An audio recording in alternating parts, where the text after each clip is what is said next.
Hello guys, you might have missed some updates from the primary front lines. And I mean primary because in 2025 the front lines are deep inside the Russian Federation. In dozens of their regions turned into a war zone because of the decision of the Russian population that they won this war.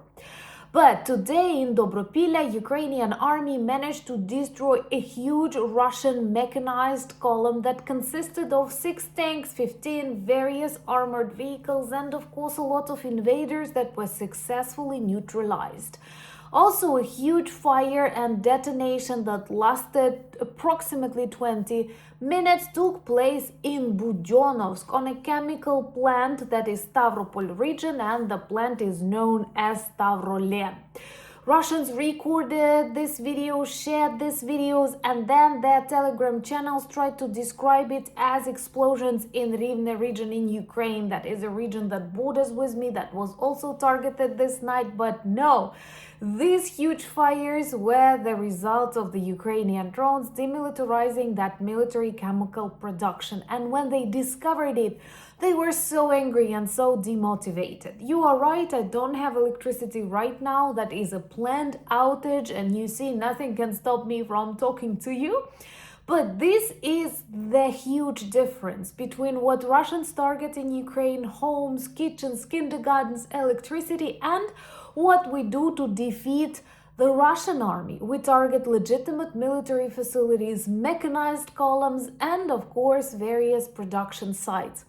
This is the way to real lasting peace. My name is Anna, I'm from Ukraine, I'm in Ukraine, and if you want to see Putin in The Hague, subscribe. I'm sure we will discuss that on the channel sometime really soon. And let's begin with this great achievement of the Ukrainian troops protecting our regions, especially in really hot zones in Dobropilla.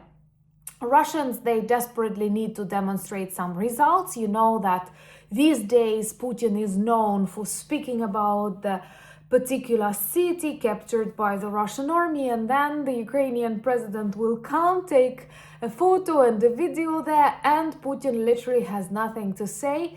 It was a pleasure to observe him having no answers to the questions during the already staged and well-rehearsed conversation with the Russian population, but he literally had nothing to say.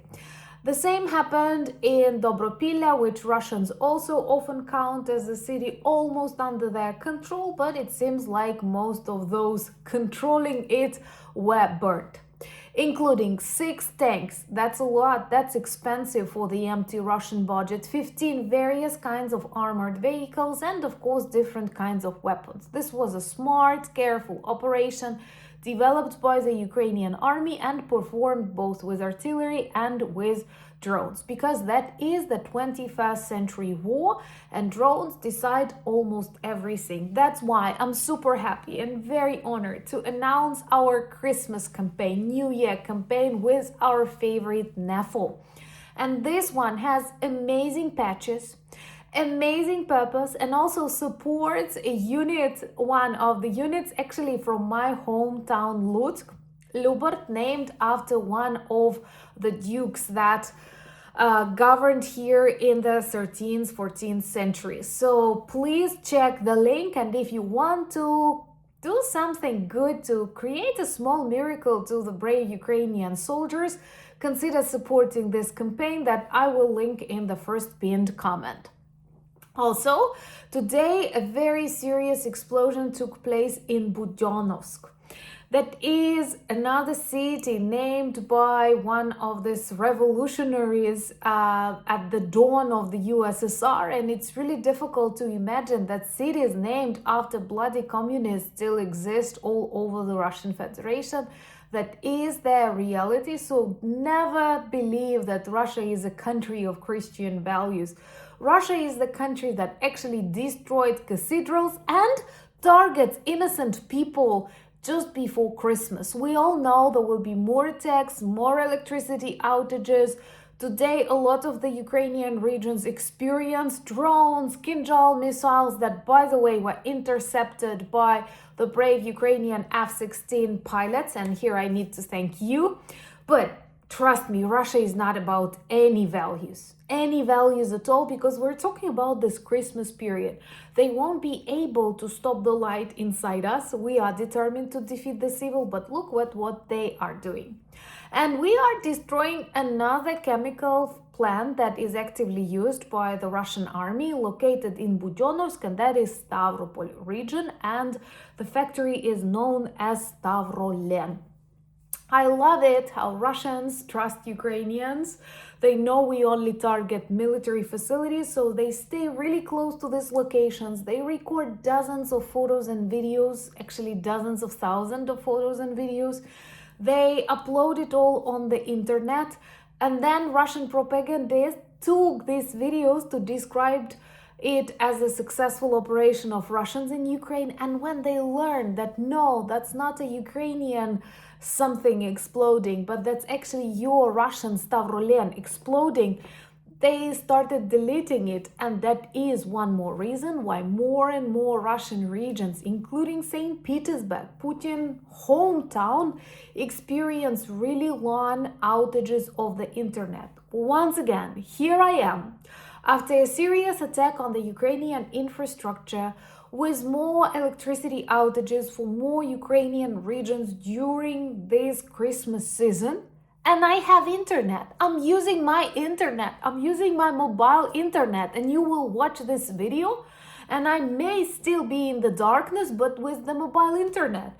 All because we have nothing to hide. We are speaking the truth. We are sharing what we're experiencing. And in Russia, they are hiding it. They are hiding their failures, but with each hour, it becomes more and more difficult to do so. And they become more and more aggressive, just as these, evil creatures before the end.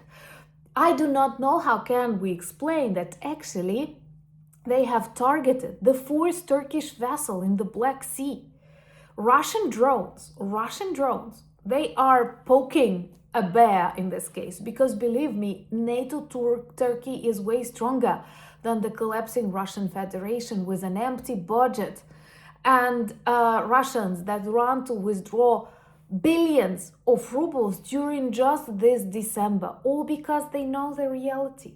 They see it with shops that are closing, with constantly rising prices, with regions that cannot afford paying their war criminals that just, like a year or two ago were a priority, and Putin kept adding more and more to their payments, but now no. And Trump and other negotiators won't be able to save Russia, because Putin himself triggered the collapse in February 2022. And to witness that collapse of the Kremlin regime, subscribe. Also follow me on Anna Danilchuk. That's a new channel where we have longer conversational videos once a week. And follow me on X, Instagram, Blue Sky, Threads, Discord. You will find all the links in the description of this video. Thank you for buying me coffees, becoming patrons and sponsors of the channels, and helping me film more. I'm honored and humbled to have you in my life. And check the merch shop. Lots of good presents for the beginning of this year, including calendars that will remind the world about Ukraine. And we need that attention in the world of the toxic Russian propaganda. Thank you once again for being friends of mine, friends of Ukraine, and Slava Ukraini!